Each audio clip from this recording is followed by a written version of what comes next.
السلام علیکم سامعین، یکم شوال المکرم کی تاریخ شروع ہو چکی ہے، 30 مارچ ہے۔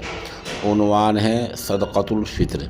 اس تعلق سے نامور عالم دین، مجلس دعوت الحق کے چیئرمین اور مفسر قرآن حضرت مولانا عبدالستار سلام قاسمی دامت برکاتہم العالیہ کا ایک اہم خطاب پیش خدمت ہے۔ بسم اللہ الرحمن الرحیم، نحمدہ ونصلی علی رسولہ الکریم، اما بعد۔ بزرگان محترم، عزیزان گرامی قدر، مقام تبریک ہے، شکر کا مقام ہے کہ عید الفطر کا چاند ہندوستان کے تقریباً ہر گوشے میں دیکھا گیا اور تمام رؤیت ہلال کمیٹیوں نے کل عید ہونے کا، عید الفطر ہونے کا اعلان کر دیا ہے۔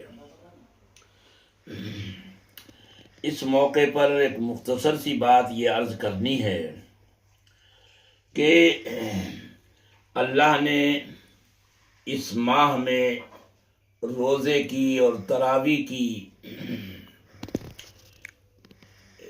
پابندی کی ہدایت کی، اور اللہ نے توفیق دی روزے رکھنے کی، تراویح کی، لیکن اس روزے رکھنے میں جو کچھ قصور اور کوتاہی ہوئی اور یقیناً ہوئی، اس کے تدارک کے لیے یہ دیکھیے کہ خدا کا کتنا بڑا انعام ہے کہ اس نے اس کی تلافی اور تدارک کے لیے کہ جو کچھ کمی ہوئی اس کی بھرپائی ہو جائے، ایک مختصر سی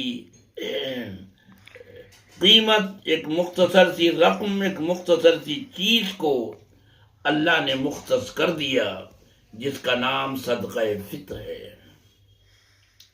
صدقہ فطر یہ گیہوں اور گیہوں کے آٹے اور جو اور کشمش اور پنیر اور کھجور، یہ ان میں سے کسی ایک چیز کے اندر بھی ادا کیا جا سکتا ہے۔ محترم حضرات ناظرین، یہ صدقہ فطر کی رقم ایک طرف تو روزے میں جو کمیاں آتی ہوئیں اس کی بھرپائی کرے گی، اور دوسرے اس پیسے سے غریب کا بھلا ہوگا، نادار کا بھلا ہوگا، ضرورت مند کی ضرورت پوری ہوگی، اس کی دعا آپ کو لگے گی۔ اس میں عام طور پر جو بات مجھے کہنی ہے، عام طور پر جو ایک مزاج بن گیا ہے وہ یہ ہے کہ جو گیہوں اور گیہوں کے آٹے کی جو مقدار بنتی ہے 1 صاع، یعنی 1 کلو 633 گرام، جو ایک وزن ہے مقرر کیا ہے شریعت نے، بس اس کی رقم دے دی جائے اور سمجھ لیا جائے کہ بس یہ صدقہ فطر ادا ہو گیا۔ ہر گھر کے ہر شخص کی طرف سے جو صاحب نصاب ہیں، جن کے پاس 7.5 تولے سونا اور یا 52.5 تولے چاندی، یا دونوں میں سے یہ ایک مقدار، ایک نصاب چاندی کا بنتا ہو، یا اتنی رقم بنتی ہو کہ 52.5 تولے چاندی اس میں آ سکے، اور 1 سال اس پہ گزر جائے، لیکن صدقہ فطر کی ادائیگی میں 1 سال کا گزرنا بھی لازمی نہیں ہے۔ اگر 1 دن پہلے اتنی رقم آ گئی تو بھی صدقہ فطر ادا کیا جائے گا۔ گھر کے ہر فرد کی طرف سے، وہ بڑا ہو، وہ چھوٹا ہو، وہ مرد ہو، عورت ہو، بچہ ہو، بوڑھا ہو، وہ جو عید کی نماز سے پہلے پہلے جو بچہ یا جو بچی پیدا ہو گئی، اس کی طرف سے بھی صدقہ فطر ادا ہوگا۔ تو عام طور پر ایک مزاج بن گیا ہے مسلمانوں کا کہ بس جو سستا، ایک سب سے معمولی درجے کا جو نصاب ہے گیہوں اور گیہوں کے آٹے کا، بس وہ رقم ادا کر دی جاتی ہے۔ وہ رقم دہلی کے حساب سے 70 روپے بنتی ہے۔ 1 صاع یعنی 1 کلو 633 گرام آٹے کی قیمت یہ 70 روپے بنتی ہے. چلو بہت انہوں نے سخاوت دکھلائی تو 70 کے 100 دے دیے. لیکن اگر اللہ نے ان کو خوشحال بنایا ہے، اللہ نے ان کو اسباب و آسائش سے نوازا ہے، اللہ نے ان کو باحیثیت بنایا ہے، اور پورے رمضان طرح طرح کے پکوان اور طرح طرح کے انعام و اقسام کے جو پکوان ان کے یہاں بنے ہیں سحری اور افطاری میں، اگر اس پر نظر ڈالیں، جو کپڑوں کی خریداری کی ہے اس پر نظر ڈالیں، جو بچیوں کی بیویوں کی جو چوڑیوں پر اور مہندیوں پر جو اخراجات ہوئے ہیں اس پر اگر غور کریں تو آپ سوچیں کہ یہ اللہ کے نام پر یہ زکوٰۃ جو آپ کے روزے کی کمی کو پورا کرنے کے لیے ہے، اس کے لیے مری مرغی اللہ کے نام پر نکلتی ہے 70 روپے. خدا کے بندو، صرف گیہوں اور گیہوں کا آٹا ہی یہ صدقہ فطر کا نصاب نہیں ہے، بلکہ کشمش اور کھجور بھی اس میں شامل ہے، پنیر بھی اس میں شامل ہے. اگر کھجور کا حساب بنائیں تو 1150 روپے پر شخص، ہر شخص کی طرف سے 1150 روپے. اگر پنیر کا حساب بنائیں تو 1045. اگر کشمش کا حساب بنائیں تو فی کس 975 روپے. اگر جو کا حساب بنائیں تو 150 روپے.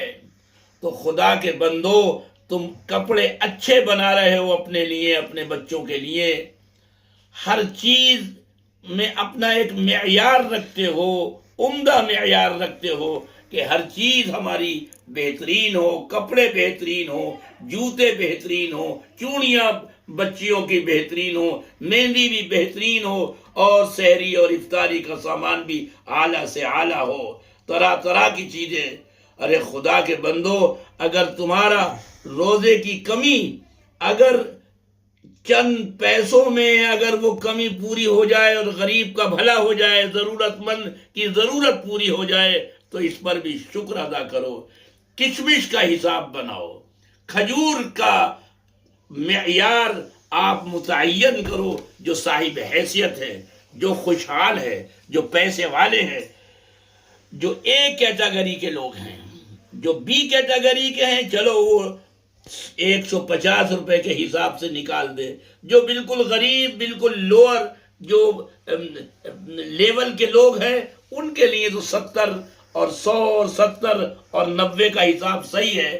لیکن جو ایک کیٹیگری کے لوگ ہیں، جو اعلیٰ قسم کے لوگ ہیں، پیسے والے ہیں، ان کو چاہیے کہ جتنا اللہ کے نام پر دے سکے، جو اور یہ جو کے حساب سے دیں، بلکہ کشمش اور کھجور کے حساب سے دیں. ہر شخص، ہر فرد کے حساب سے 1150 روپے کے حساب سے نکالیں، 1045 روپے کے حساب سے نکالیں. اللہ کے لیے، اللہ کی رضا کے لیے جو بھی آپ خرچ کریں گے وہ آپ کے کام آئے گا.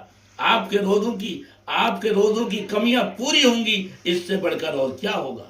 ہم دیکھتے ہیں کہ آج مجھے کسی نے بتایا کہ مولانا آج یہ ایک چلن چل پڑا ہے، ٹرینڈ چل پڑا ہے کہ لوگ بلیاں پال رہے ہیں، بلیاں لے کر آ رہے ہیں. رشین 10 ہزار اور 15 ہزار کی بلیاں آ رہی ہیں.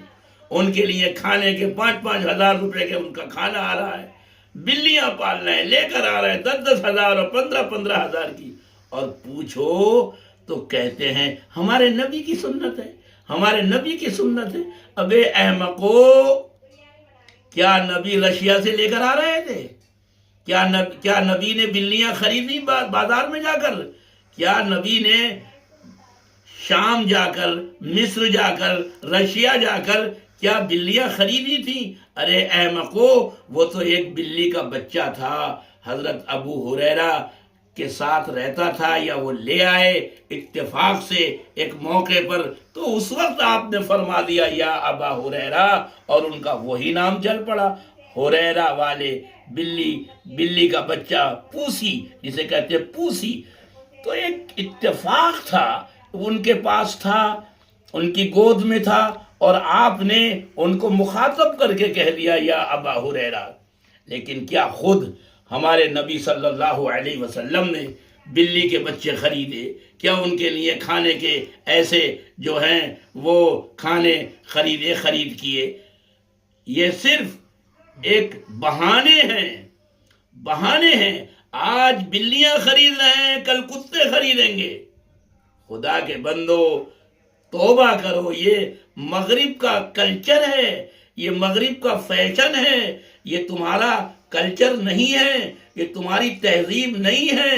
وہ پیسہ برباد کرنے کے بجائے تم غریبوں کو دیکھو، غریب جو تمہارے عزیز رشتہ دار ہیں، جو تمہارے پڑوس میں ہیں، ان پر خرچ کرو تو تمہاری دنیا بھی بنے اور تمہاری آخرت بھی بنے۔ بہرحال یہ صدقہ فطر کل عید کی نماز سے پہلے ادا ہونا ضروری ہے۔